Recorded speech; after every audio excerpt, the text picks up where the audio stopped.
Hey friends, my name's Ryan, and I got second place at the Milwaukee, Wisconsin Regional last weekend with Orcust Fiendsmith. First thing is a shout out to Hakuna My Data for asking me to give him this video of my deck list, and also shout outs to my friends Aaron, Mike, and Josh because they are my main Yu-Gi-Oh duelists that I play with, and they help me figure out why my decks suck. So, with that, let's hop right in. First, we've got 3 Gear Suit, which is undoubtedly the best card in the deck. Puts a lot of pressure. This card gets you into your Fiendsmith combo and sets up your Orcust combo. So it's excellent. And then we've got the 3 Harpour, which does almost the exact same thing, but not as much pressure. Gear Suit has the token generating effect, which helps you get an extra body. And it also can stop them from imperming you later in the turn, which can be nice because it can put a token on your opponent's field, and that can also mess up some decks. Not a whole lot, but it's something to be aware of. Then we have 2 Symbol Skeleton and 1 Foolish Burial to round out our Orcust starters, so 9. I was originally playing 3 Skeleton, which would give us 10 Orcust starters, and if I was to make one change to the deck, it would probably be putting that 3rd Skelly back in, just to make sure I see the Orcust cards more, because the Fiendsmith cards are great. They're obviously a nuisance. They come back every turn, and they're really recursive. So are these cards, but I think these cards carry a lot more individual power. So I played a lot of Fiendsmithy combo throughout the day, but as soon as one of these cards kind of hit the board, the game was almost certainly over. In order to get the best use out of these cards, you need to play a few bricks. So World Crowned, Babel, and Crescendo. World Crown is an extender and also Pseudo Interruption for extra deck monsters. It also can come up going second. It can go going first. It's just an extender. It's a good card. I wouldn't play the deck without it. Babel is obviously your main payoff for the Orcust engine, and then Crescendo is probably the second best payoff. Though usually if you can get to this card and set it, you're probably winning the game because it is just a dang good card. The most Symbol Skeleton lines I go for end on Crescendo. Otherwise, I would honestly probably move it to the side deck, just because it's not very good going second, where the rest of these cards are pretty decent. Next, we've got our Fiendsmith package. So we've got the 3 Engraver, 1 Lacrima, 1 Lurie, 2 Tract, and then the brick for that is Paradise. So like I said, I originally was playing 3 Skeleton and then swapped the 3rd for the 2nd Tract, which I think is good. Engraver's obviously the stronger starter, but Tract plays around Ruhl. But this deck kind of eats Droll no problem. Orcust does not care about Droll in the slightest. So the only time Droll will ever really impact you is when you start with Engraver. But even in those hands, you can play through it fairly easily. I'd say the worst draw in the deck by far is Lurie. He's technically combo on his own, Fiendsmith combo, but you don't really have a good way to discard him unless you open Engraver/Tract. And if you open him alongside your other Orcust cards, he doesn't really do anything. Paradise, of course, is a good card, but it's such a poopy brick, but I wouldn't play the deck without it. It can come up going second as a Lacrima Send, because a lot of people play on your turn, and it just gives your end board more power, because you're kind of playing this deck similar to Fiendsmith Rizal, where the Fiendsmith engine and the Orcust engine both carry like equal parts in the deck, and they both carry both sides of the game, and you want your Fiendsmith card combos to still have a lot of power behind them, so Caesar plus Paradise and a few hand traps is a lot for your opponent to deal with. The rest of the deck is all just hand traps. So for our high value hand traps, we've got Fuwalos, Droll, and Biru. I did not main deck Perulia. That is something else I would also consider, but I do side deck it because that card is generically pretty good into the meta, but I like Nibiru because you are playing a Fiendsmith deck. If you can get any 2 bodies on board, you get Fiendsmith combo, so I like Nib because it puts a body on board. It's also just generically good when you're playing a whole bunch of hand traps. Like, any combination of hand traps is good, so. For our lower impact ones, we've got Ash, Bell, and then Imperm. These are really good to pair with these. They're also really individually good on their own. I don't love them by themselves, but Bell is a really strong card. It goes good into every deck, I think. Another thing that I like about these cards is you can see them in your opening hand, and they're pretty good. You can see them going first, and they're pretty good, and you can draw them as their 6th card, and they're pretty good.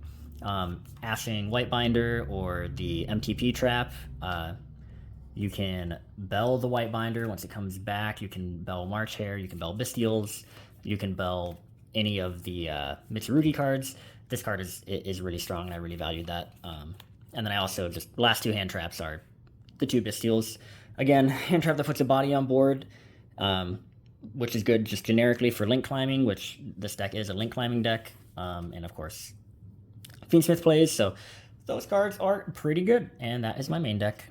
40 cards, 20 hand traps, 20 other good cards. I know I'm doing this whole shuffle that you guys probably hate, but just deal with it. For the extra deck, we've got 3 Coolio tokens. Then for the Orcust cards, we've got 1 Galatea I, the new one, 1 old Galatea, 1 Long Girsu, 1 Enla Girsu, and then Ding Girsu, which is probably the major payoff for the deck. These are the 2 new cards, and they are fantastic. This gives you a fantastic OTK enabler. It's a strong card to just have in rotation going first. Super good payoff for the deck. The deck really needed that. And then this is your new play starter. Any of your Orcust normal summons get into this, which gets you Crown, which gets you to either Galatea, or it can get you to your Moon into Fiendsmith combos. So these are all really good. Of course, you're only playing 1 of each, and you mostly see people play 2 Galatea, 2 Dingirsu. All these cards self-recycle. As long as you just think about your plays a little bit, you don't need any more than 1. Any additional copies of these cards that you have in your extra deck is more just like a cushion, so you don't feel as bad thinking through your plays and trying to figure out what you're doing. So I would not change this at all. If I did want to include another one of these cards, it would just be a second Galatea, because she's probably the easiest one to get out and the easiest one to start recycling cards. For our honorary Orcust cards, we've got IP and SP, of course. Cards just generically good. They can be part of just about every end board. Yeah. And then for all the Fiendsmith Garbo, we've got Moon, Requiem, Sequence, Agnumde, Desiree, Princess, Caesar, and then Chaos Angel. These cards are all really good. I wouldn't change a thing. The extra deck's pretty tight, but they're all super duper relevant, good cards. They come up all the time. Agnumde is a really solid card because the Fiendsmith cards that you play through Lancia on your Orcust, so all your Orcust starters still work under Lancia, which is really important. And Agnumde helps with that. Going second, it turns Girsu into just a 1-card OTK. And it's also, when going first, you can set up Caesar plus Desiree under Lancia, so it gives you a lot of flexibility, a lot of strongness, and Chaos Angel is just a flexible card. Everything else is pretty standard. Then for the side deck, we got 3 Lancia, mandatory, 3 Perulia, also kind of mandatory, 2 Meows, also kind of mandatory. These cards are good, these cards are broken, these cards are floodgates, and I like them. Then we've got 3 Droplet, 2 Lightning Storm, a Duster, and a Called By. Called By mainly for Lancia. Actually, I'd say it's mainly for Meows, not Meows, Fualos. That's probably the most impactful card against this deck. And it's also kind of generically good as like a board breaker into any of the top decks. Just banishing a card, getting it out of the game. Pretty solid. I also chose to play Lightning Storm and Duster because it can help clear some of the back row that people are playing. Force out the Malice Trap early depending on when they set it. Same thing with the Mitsurugi cards, just forcing things out before they're necessary, but also when you're at a regional, you might face a lot of rogue decks, and these cards can just help clear that, as well as any floodgates people might side in against you. Droplet, board breaker, has great synergy with your deck. All your cards kind of work out of the graveyard, so it's no biggie at all. And there's some boards that you just can't break through with just the hand traps because they set too much up. So this gives you some more payoff to draw with all the charmies you're siding in. And that is pretty much everything. I think the one thing to note, which I mentioned in another profile, is that I'm not playing Orcust Nightmare and I'm not playing World Wand. Those cards are really cool, but unfortunately, they're just really bad to draw. And you already play 4 to 5 bricks with the Lurie and the Paradise, and then the 3 Orcust card bricks, so you really want to kind of avoid diluting your hands. You want as many playable cards as possible, just to get to where you want to go, see the cards you want to see. and there's not really any combo lines that demand that you need Nightmare and Wand. Kind of like the additional Orcust extra deck cards. When you have those cards, they're kind of just like cushions.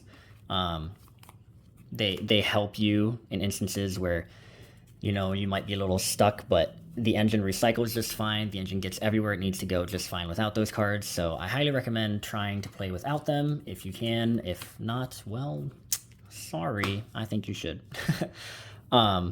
So thanks for having me, Hakuna My Data, and thanks everyone for watching. I hope you like Orcust, and I hope you try it out. I think it's a great deck.